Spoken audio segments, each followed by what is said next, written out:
Everybody, my name is Tony Grillo. Welcome to my channel, Wisconsin Hugs. I'm here with my buddy DJ, and I thought I'd do some movie reviews. Haven't done any in a while. So there were two movies that I have seen. One I saw in the theater on Halloween with my girlfriend and her brother. It was the first time we got to hang out. It was her brother and his girlfriend. We saw the movie Pray for the Devil. And then the second movie I'm going to review is one called Something in the Dirt. Let's descend into the mouth of hell, shall we?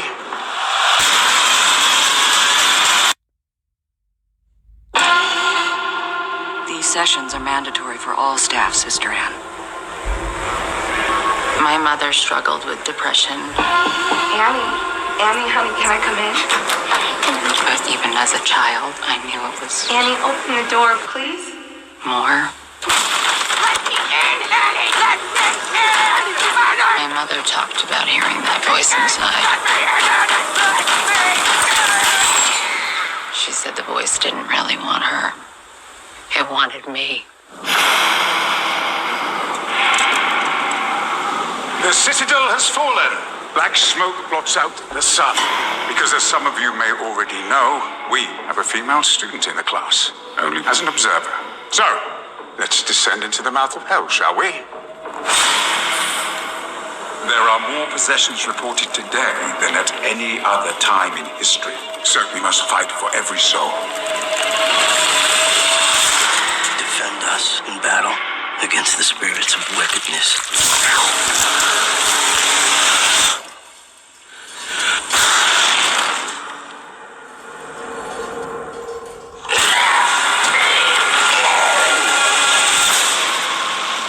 I believe the demon that is tormenting Natalie and the demon that possessed my mother are one and the same.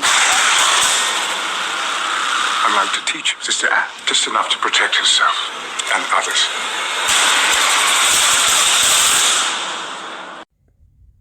So the movie stars this Jacqueline Byers as Sister Anne, which I've never heard of her before.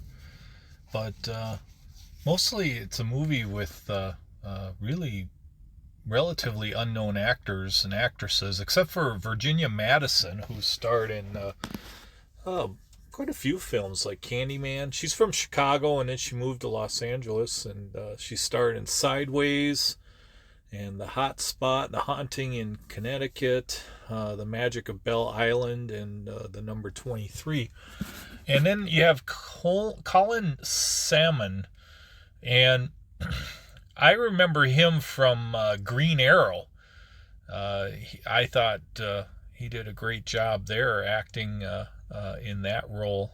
He played I think he was the boyfriend to Oliver Queen's mother after his father had died. And that's how I know him. So, and he did a great job as playing the priest that was in charge of teaching the students how to do exorcisms. So, saw this movie November 2nd, a couple days after Halloween, and we'll get right into it. Actually enjoyed this movie Halloween weekend. It's nice seeing Hollywood portray the Catholic Church in a heroic light. We see the church leading the battle in performing exorcisms against a rising number of demon possessions, and we have honorable church leaders and students banding together to do good. The young nun at the center of everything really makes the story. It was a fun ride being with her in her world for an hour and a half. The movie isn't super scary, but very creepy, with some nice plot development and enjoyable to watch. Very good special effects. I give it a 7 out of 10.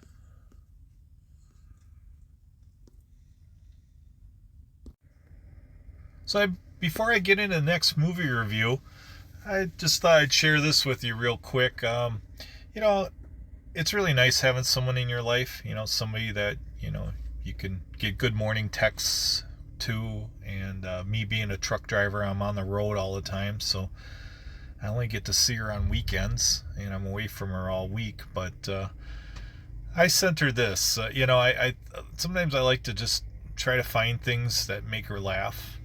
And so I texted her. So I wanted to make you laugh and Googled hot Latina jokes. And this was the top response right here.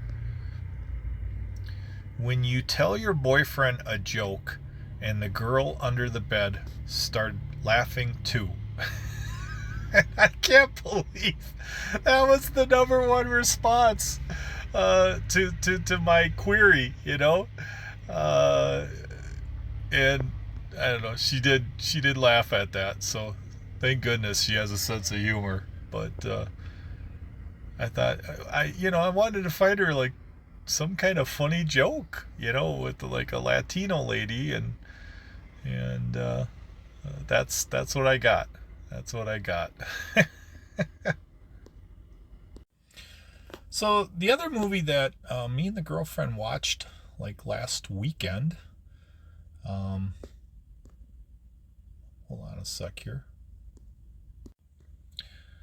One of the things that we really enjoy doing together is Saturday we gone seen a band, and then Sunday is kind of just a fun, lazy day, and I took her to Seven Bridges, which is considered a haunted park, haunted woods.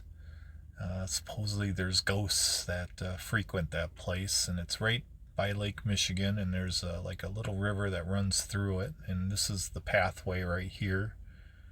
And I really like that sun shot right there. That's why I took this picture.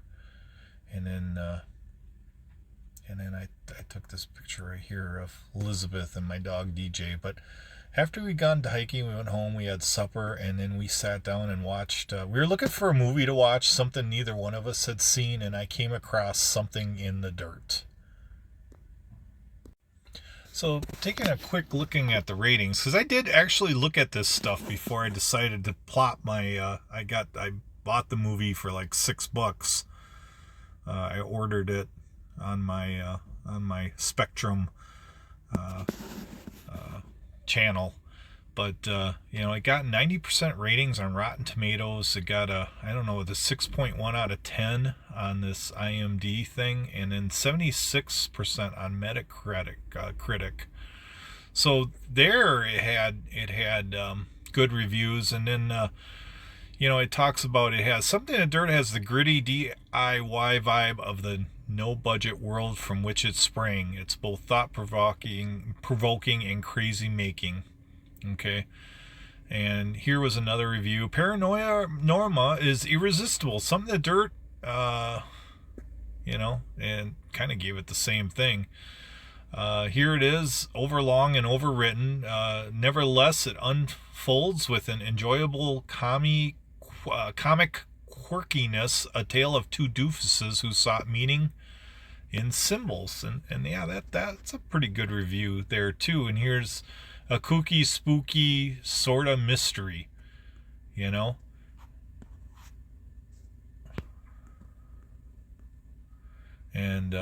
it actually stars the two filmmakers themselves right here.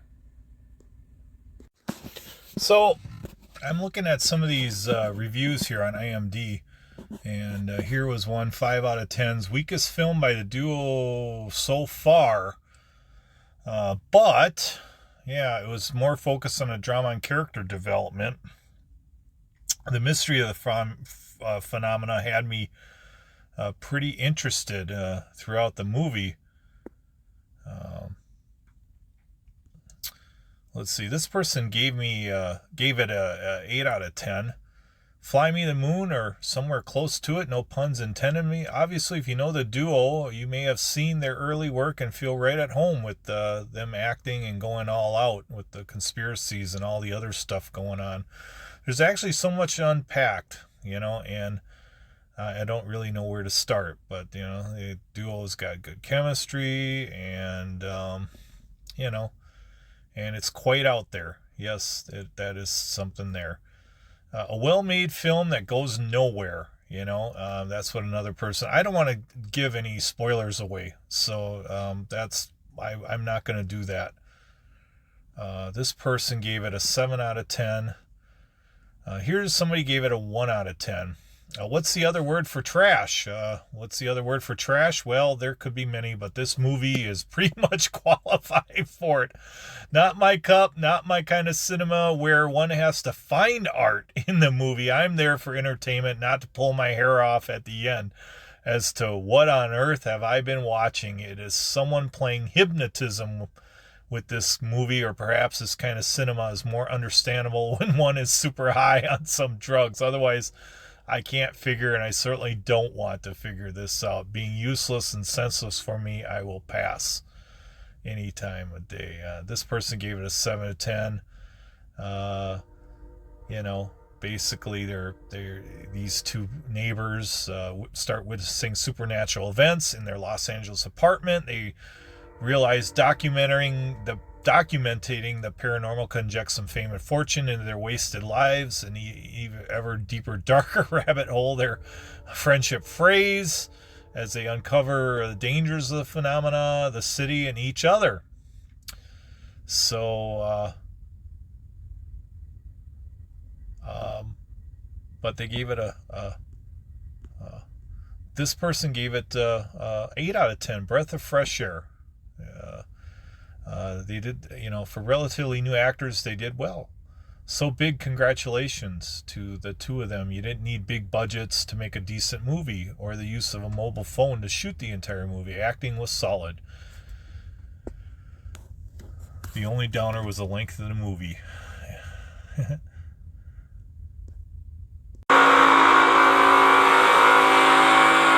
we're going to try to prove the supernatural,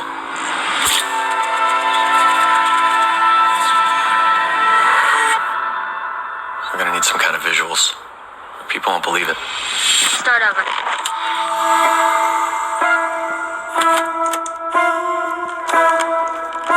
Something happened. But what do we think went wrong?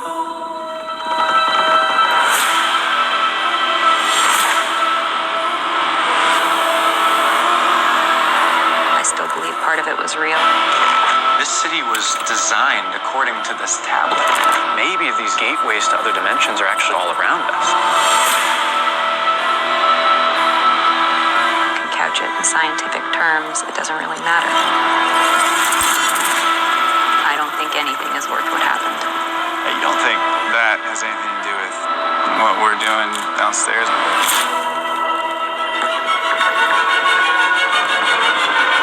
We're not quite in dangerous, uncharted territory yet.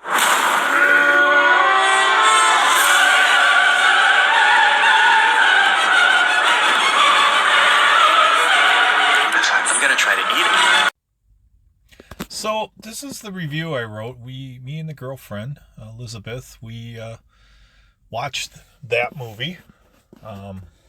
And this was my review. So we watched this movie last night, Something in the Dirt. It's a very low-budget film starring the two filmmakers that have teamed up in other movies I've never seen, and also did the TV show Moon Knight, which I haven't seen.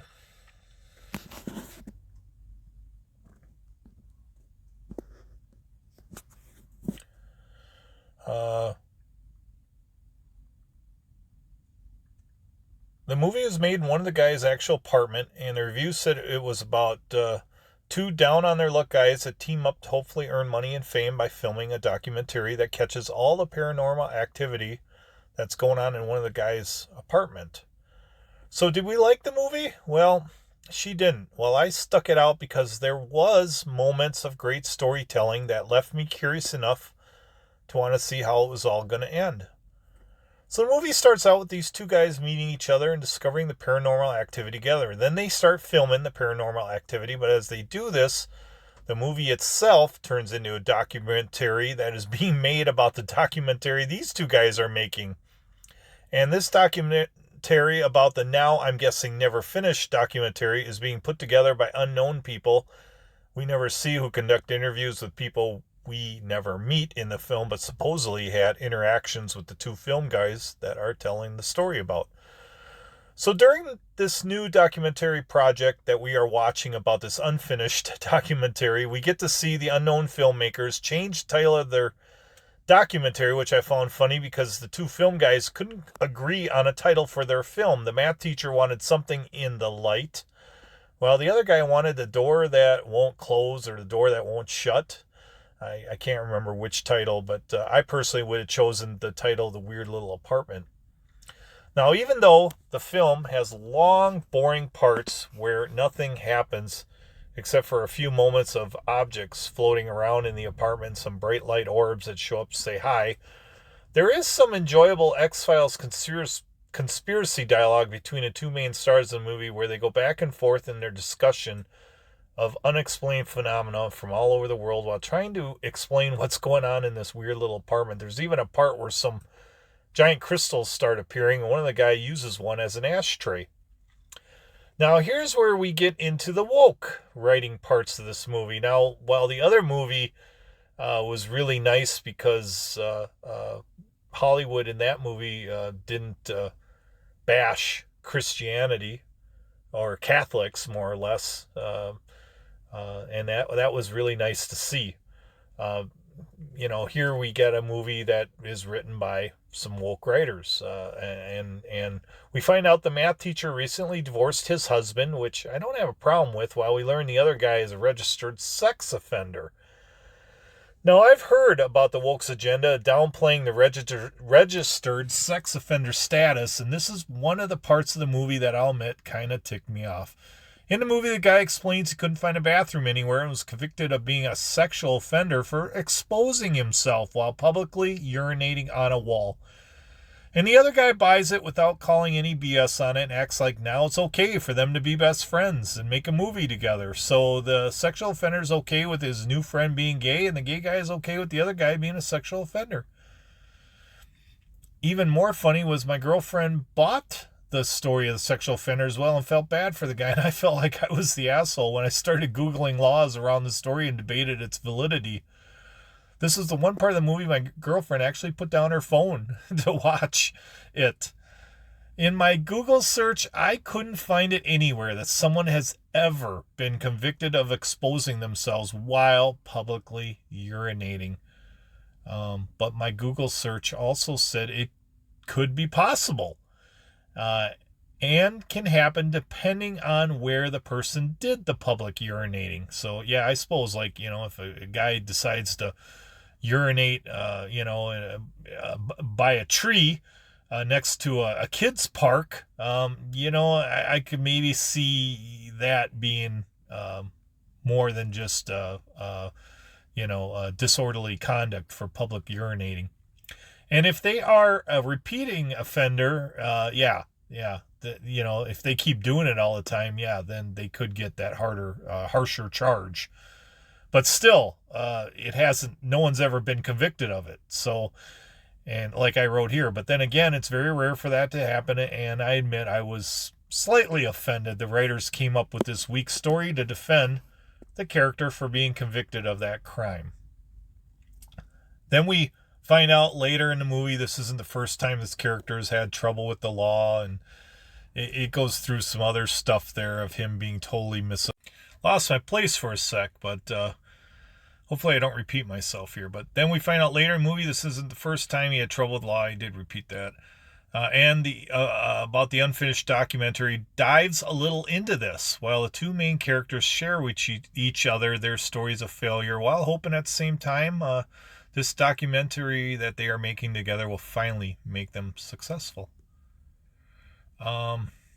At a later point, the movie throws a wrench into the bonding and growing of these two characters. They have an awkward scene where the gay math teacher suddenly wants to get out of the apartment for once and go out for a beer, because the whole movie is pretty much made in this, it's done in this apartment. And even I'm going crazy being stuck in this apartment with these guys, because a lot of times nothing's happening in this apartment.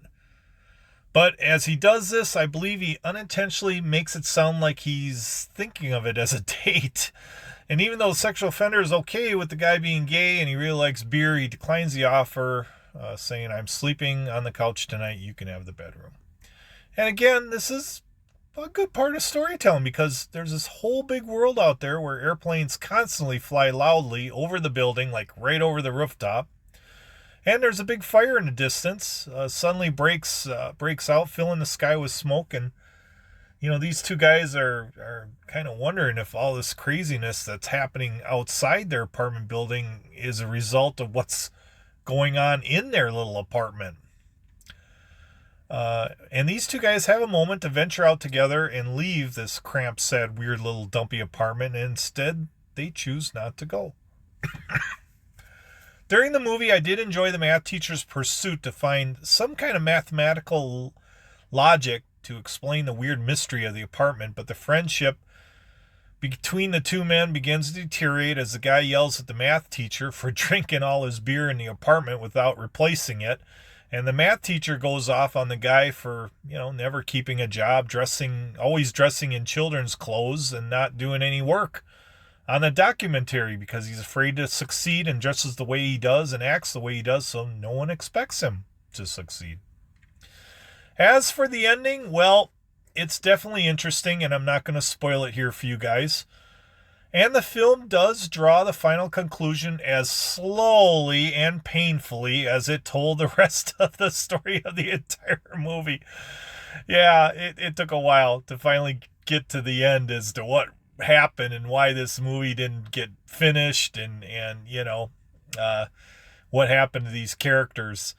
It's not a wham bam ending, but after 15 minutes you do finally reach a conclusion to what happened to both characters and why the documentary was never finished. And as for the why of what was going on in the apartment the entire time, maybe you can figure that out. My guess is the location of the building, the geometry of the building, the electricity and wiring of the building. I guess it was designed by, I forgot to write that in here, but it was designed and lived in by some scientists that were into finding evidence of different dimensions. And certain played musical notes that were discovered by the two guys, and the elements that make up the dirt the building sits on all play some sort of part in this weird stuff that's going on in the movie. But I could totally be wrong. I really have a hard time grading this movie. Yeah, I gave the other movie I watched, the Pray for the Devil, I thought it was a pretty good movie. I can't remember. I think I gave it a 7 out of 10. This movie here, I had a hard time grading it because it has great moments. It also has long, boring parts. The ending was something I've also seen before in other stories. I can remember stories as a kid, and I saw that ending. But I didn't see this ending coming, even though hints of it were laid out during the course of the movie that I didn't put together until after it all happened, and these movie writers added extra details that made this ending better than the similar endings I've read or seen. And it did leave me satisfied that I painfully stuck it out to finish it while the girlfriend played on her phone. That was that is good storytelling when you lay out hints and everything, but your audience, like for me, was watching that film, I did not pick up on it until after the conclusion happened, the end of the movie, and then I was thinking about the movie and I'm like, oh, how did I miss that? How did I miss this? How did I miss that part? Why didn't I see this ending coming? because I really had no clue. There was a lot of other stuff going on outside the building.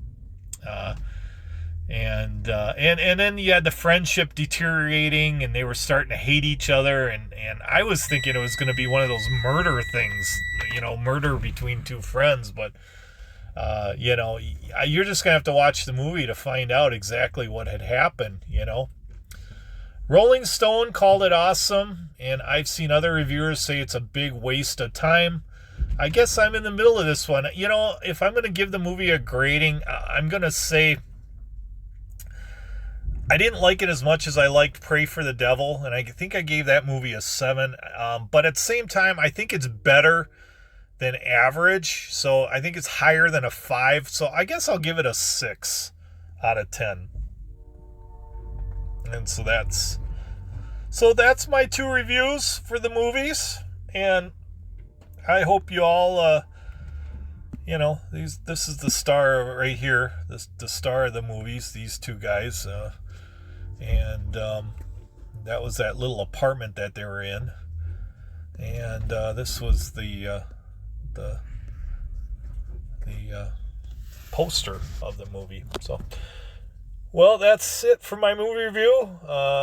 Hope you guys all have a great day. I'm going to have to get back to work today. I got to haul a load of castings for John Deere, and I got to pick that load up. I'm in Wapaka, Wisconsin, and I got to run out to Cedar Falls, Iowa, and deliver it there tomorrow. And then hopefully I'll pick up a load close by, a load of cheese, and head back home to Wisconsin and be back early. At least I don't have to drive through Chicago. And the weather is supposed to be great. It's supposed to be sunny, so I shouldn't have to worry too much about weather. And I'll get back early and get to hang out with my girlfriend again this next weekend. So, all right, everybody. Peace. I'm out of here. Wisconsin hugs.